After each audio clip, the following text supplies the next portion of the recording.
This is Wholehearted. Welcome to you.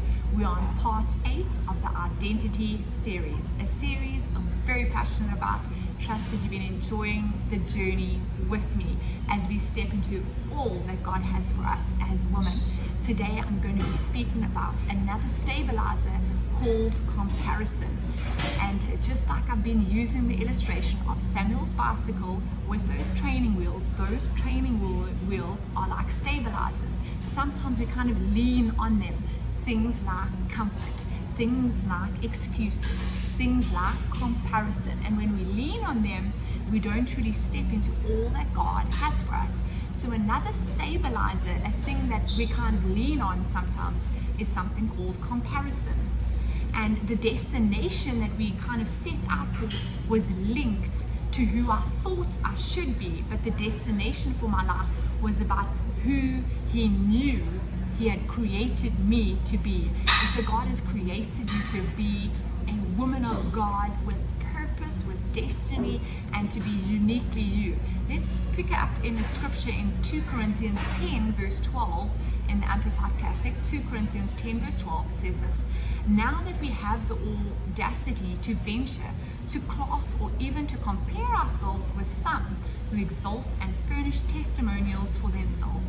However, when they measure themselves with themselves and compare themselves with one another, they are without understanding and behave unwisely. We can see from the scripture that those that compare themselves with others are not wise. They don't understand.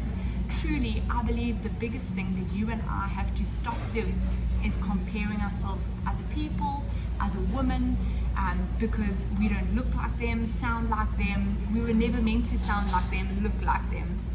It's so important that you and I step into who God has made you and I to be. If you're fun country, be that fun country woman. If you are quieter, be that.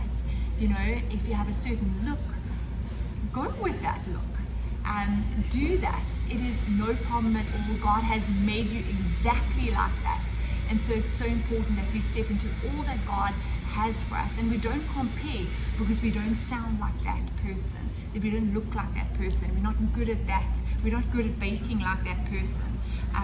You know, it is so important. You know, I started thinking, even somebody actually said, why don't you start baking this and selling this? And long ago I used to kind of do rusks and meringues, and kind of when Brad and I were in Bible school, we would sell different things and we were in different businesses, etc. But I said truly, and yes, I enjoy baking with our son Samuel, I enjoy cooking for my family, but really to do it like a business, that is not me. You see, I've discovered who I am. And so it's so important that we don't compare ourselves with other women. Come on, ladies. So my challenge this week is don't compare yourself. You have a unique voice, you have a unique look, you have a unique way you even minister. Be who God has made you to be. Take off, remove the stabilizer of comparison this week. Until next time, God bless you and goodbye.